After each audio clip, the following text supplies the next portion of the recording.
এবার উৎপল কুমার মহাশয় বিবেকানন্দ বইটি পাঠ করে শোনাচ্ছেন। শ্রী রামকৃষ্ণ পরমহংসদেব, মা সারদামণি এবং স্বামীজিকে প্রণাম জানিয়ে আমি পাঠ শুরু করছি। উত্তর ভারত থেকে এক দিগ্গজ পণ্ডিত এসেছেন স্বামীজির সঙ্গে বেদান্ত বিচার করতে। তখন দেশ জুড়ে দুর্ভিক্ষ, স্বামীজির মন তাই ভারাক্রান্ত। পণ্ডিতের সঙ্গে বেদান্ত বিচার করতে তার প্রবৃত্তি হলো না। তিনি তাকে বললেন, পণ্ডিতজি, সর্বত্র যে ভয়ঙ্কর হাহাকার উঠছে, প্রথমে তার নিরসনের জন্য চেষ্টা করুন।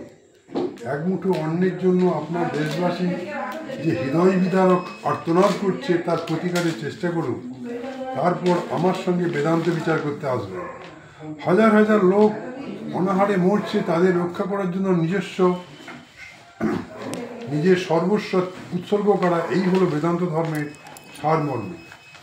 স্বামীজির কাছে এক যুবক এসে বললেন, স্বামীজি, অনেক দলে মিশেছি, কিন্তু সত্য যে কি সে আজও ঠিক করতে পারলাম না। আমি প্রতিদিন দরজা বন্ধ করে ধ্যানে বসি ও চোখ বন্ধ করে থাকি, তবুও শান্তি পায় না কেন? স্বামীজি বললেন, শান্তি যদি চাও ঠিক এর বিপরীতটা করতে হবে। দরজা খোলা রাখতে হবে আর চোখ মেলে চারিদিকে তাকাতে হবে।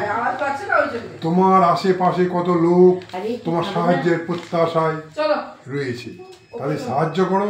ক্ষুধার্তকে অন্ন দাও, তৃষ্ণার্তকে জল দাও, যথাসাধ্য পরের উপকার করো, তাতেই মনের শান্তি হবে। পরের অধ্যায়। স্বামীজির ইচ্ছা, অতীতে বুদ্ধের অনুগামীরা যেমন বুদ্ধের বাণী দূর দূরান্তরে ছড়িয়ে দিয়েছিল, শ্রীরামকৃষ্ণের অনুগামীরাও তেমনি শ্রীরামকৃষ্ণের বাণী পৃথিবীর যে কোনো প্রান্তে বহন করে নিয়ে যাওয়ার জন্য প্রস্তুত থাকবে। এই ব্রতের সূচনা হিসেবে স্বামীজি তার দুজন সন্ন্যাসী শিষ্যকে পূর্ববঙ্গে প্রচারে পাঠাতে চাইলেন। স্বামীজির আদেশ শুনে দুজনের মধ্যে একজন বললেন, স্বামীজি, আমি কি প্রচার করব? আমি তো কিছুই জানি না। স্বামীজি বললেন, তবে যা তাই বলবে, ওটাও তো একটা মস্ত বড় কথা। শিষ্যের তবুও আপত্তি, সেই বিষয়ে ভীষণ আপত্তি। তিনি তপস্যার অনুমতি চান। কাজে নামার আগে তিনি সাধন ভজন করে সিদ্ধি লাভ করতে চান। শিষ্যের ইচ্ছার কথা শুনে স্বামীজি গর্জে উঠলেন, বললেন, তুই যদি নিজের মুক্তির জন্য সাধনা করতে চাস তো তুই জাহান্নামে যাবি।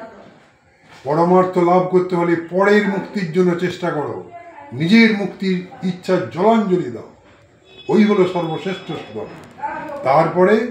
তারপরে একটু নরম হয়ে বললেন, বাবারা, কাজে লেগে যা, মন প্রাণ দিয়ে কাজে লেগে যা, ওই হচ্ছে কাজের কথা।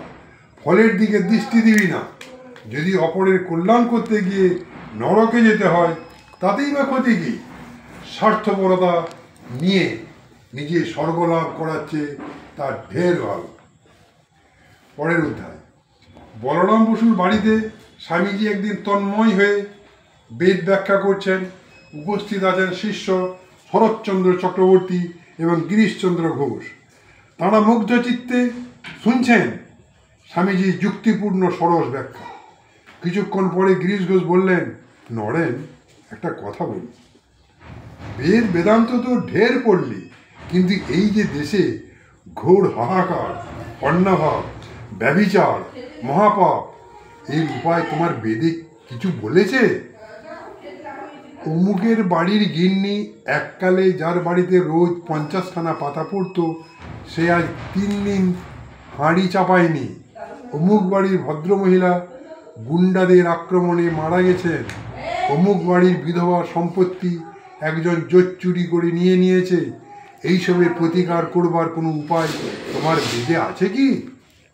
গিরিশবাবু যখন এইভাবে একের পর এক সমাজের বিভীষিকার ছবিগুলো তুলে ধরলেন, স্বামীজি তখন নির্বাক হয়ে গেলেন। বেদ ব্যাখ্যা বন্ধ হয়ে গেল।